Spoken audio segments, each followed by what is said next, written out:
Midnight was beginning to roll around. I was at a club with two of my friends, but I guess I'm not fun at parties because they had already left me a long time ago to drink with someone else. The party had only just started, but I wasn't feeling it at all. I looked around. Everyone was drinking, smoking, and dancing. I'm good at none of those things. I finally began to understand why I'd never been invited to these sorts of events. I'm just boring. With nothing to do, I had decided to leave early. No one would notice anyway. In a situation like this, I would usually call an Uber driver, but my phone was low on battery and there was a bus stop nearby, so I started walking there instead. It was very cold outside. The winter had already begun, and it showed no remorse. Luckily, the bus stop was not far away, so I got there fairly quickly. Right away, I checked the timetable, and there was a bus arriving at 12:21 a.m., exactly 10 minutes later. It would drop me off close enough to my house. So I waited. 20 minutes had passed. I was getting bored by now. I had already seen a few buses, and every single one arrived on time. I was pretty surprised by how full they were, though. This late at night, I would only expect to see a few people in each bus.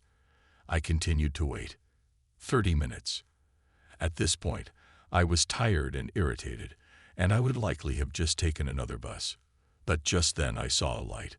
Finally, it had arrived. I slowly came inside. Unlike the other buses I've seen that night, this one was entirely empty, save for one elderly man. I smiled. It was a relief I wouldn't have to deal with a huge crowd again. I came up to the bus driver. "Where you headin'?" he asked me, not even looking in my direction. He sounded like your average grumpy old man. I gave him the name of my station, paid for the ticket, and took a seat. Not wanting to doze off, I put on my headphones and started playing some heavy metal. It was nice not to get weird looks for using an MP3 player, like I usually do. As time went on, I was getting a little impatient again. I checked my watch. It was already 1:26 a.m.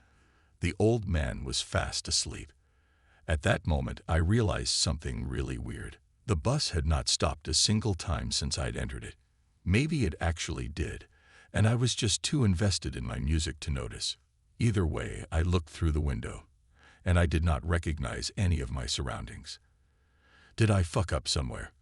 Are we even on our way to my house? I was riddled with doubts. "Excuse me, when are we arriving at my station?" I hesitantly asked the bus driver. "Soon," he mumbled. He sounded angry for some reason. I made no further comments. This entire bus trip was getting really sketchy and I just wanted to leave already, but I couldn't do anything but wait, alone with my thoughts. Why did I even go to that party again? I had no fun at all. And now I had to deal with this bullshit. If only I had charged my phone beforehand.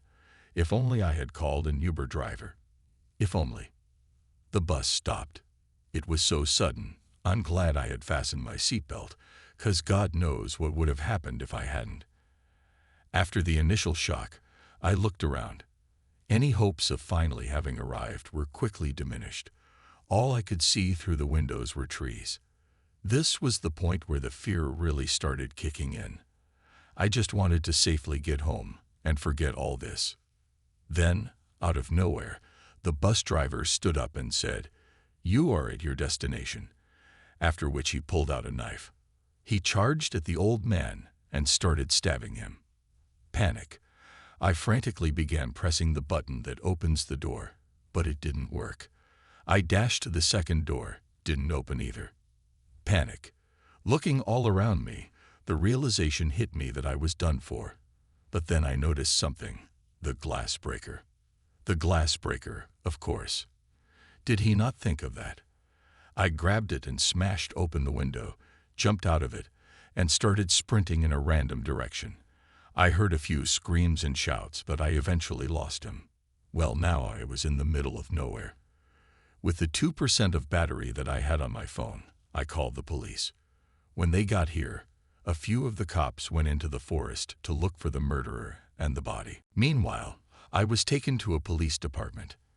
Obviously, they interviewed me, But I didn't really have any useful information to give, aside from how the dude looked, so they let me go pretty quickly.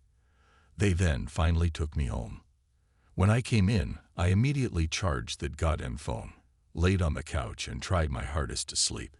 But even though my body was extremely tired, I just couldn't stop thinking about what had just gone down. As the night was coming to an end, I decided I would just go get some coffee and take a nap during the day. I went into the kitchen and began brewing an espresso. It was just what I needed to get some necessary energy for a few hours. While preparing the drink, I looked out the window. I froze. It was that bus, parking in front of my residence. I thought the cops had done something about him, but I suppose not. I didn't know what to do, so I called them again. Strangely, it had been a few minutes, and the vehicle had not moved. The driver hadn't come out either. Knocking. Suddenly I heard knocking on the door. I didn't see anyone come out of the bus, but, "It's the police, open up," I heard from downstairs. Phew, what a relief. I went down, albeit still a bit hesitant, and opened the door. "Well, we've searched the entire town here, but there's no sign of the bus to be found. We're gonna keep looking, though," they said. I don't really know what I expected from them, but alas, that's what I got. As the police cars began to drag out of sight, I noticed a sticky note on the other side of the door window. Did they perhaps leave a message for me? I grabbed the note and checked it. "I'm gonna get ya."